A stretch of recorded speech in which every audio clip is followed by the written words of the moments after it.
हमें तो जो बंदा मिल रहा है वो तीन बातें कर रहा है कि महंगाई जो है आसमान से बातें करे या चीज़ें किसी कीमत पर अवेलेबल नहीं है। नंबर दो, जो फैसलाबाद, जो सियालकोट, गुजरांवाला, लाहौर, कराची, जिधर जिधर बड़ी छोटी इंडस्ट्री है वो सारी बंद हो रही है या लोग बेच के और बंद करके मुल्क से बाहर जा रहे हैं।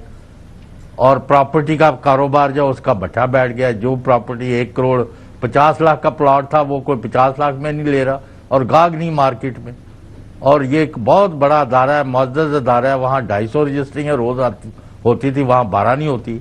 तो मुझे माफ करना, या तो हमने आंखों पर पट्टी बांधी रखी है या आप कोई फिगर्स कोई यानी उनका ऐसे किसी चक्कर में फंसे हुए हैं जिनका जमीनी हकायक से पता ही कुछ नहीं है, चक्कर ही कुछ नहीं। सवाल आ गया, realities do not approve of your positive approach towards economy.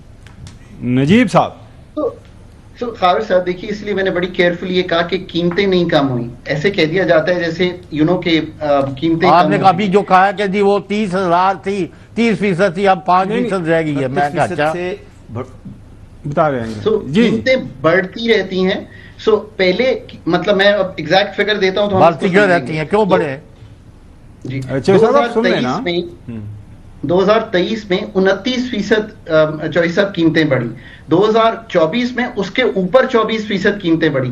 2025 में कीमतें बढ़ी हैं 5.5% कीमतें बढ़ी। अब हम उम्मीद करते हैं कि 2026 में 7% के अंदर अंदर रहेगी इन्फ्लेशन, यानी कि जो फूड बास्केट ऑल ओवर जो 51 हमारे आइटम्स लेके हम बनाते हैं अपना CPI, वो तकरीबन